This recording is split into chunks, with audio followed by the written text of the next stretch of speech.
Jay Goldberg is here from the Canadian Taxpayers Federation to explain why we should be worried about the debt, why you should be concerned about the debt. But before that, because we don't want debt on this show, please donate, because the Prime Minister's office is not paying us like it does a lot of other media. So Jay, unbelievable spending over the Trudeau government, and the Deputy Prime Minister, who is now running to be leader, is saying that, oh, I'm very frugal, even though she has been the Minister of Finance with these huge deficits.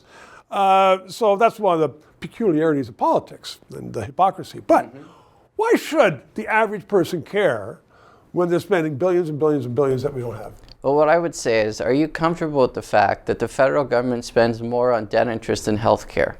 That is what I would say to somebody who says they don't care about the national debt, because that is what we are doing with debt interest. Debt is a big number. It's over 1.2 trillion. So then the first thing is, though, I mean, just because it's a government doesn't mean they don't pay interest. In other words, that's exactly right. So the government is paying interest over $50 billion this year on debt interest. That's more than they're bringing in through the federal sales tax. We could have no GST if we didn't have those debt interest payments. So those are the consequences. We're spending more on debt interest than healthcare.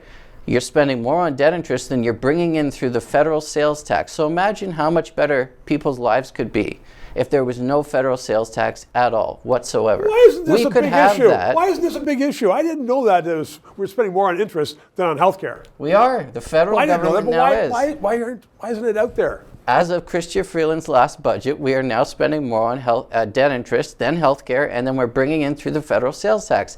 They don't want to talk about it because they want to distract you with promises again, borrowing and spending money on the backs of our children and grandchildren. But the consequences for us today is those interest payments, which have skyrocketed. They've doubled under the Trudeau government. Part of it has to do with higher interest rates from all the borrowing and printing money, but a lot of it has to do with the fact that they've doubled the debt, and Chrystia Freeland, who's now looking to be Prime Minister, she's added more debt to our bottom line than any finance minister in the history of Canada. That's what she needs to account for. But she's saying, oh, you know, that was then, this is now, I understand things are different, if I'm Prime Minister, I'm going to make changes.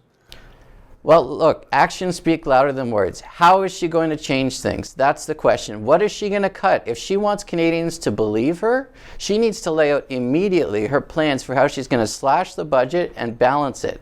She needs to lay out a clear plan. Just saying I'm going to be different as Prime Minister than Finance Minister is not believable. If she wants to be believed, she needs a clear plan. Okay, what about the provinces and the cities? We have provinces that are spending like crazy, not all of them. We do. And we have cities who are just raising taxes like crazy. So again, is it across the board that we have to be careful? It is across the board. And take Ontario. We're spending $1 billion a month in debt interest. We're spending more on that than post-secondary education. So again, I say to taxpayers, these are your priorities. Our governments are spending more on debt interest than very important issues like healthcare, like post-secondary education. Those are the consequences of the debt.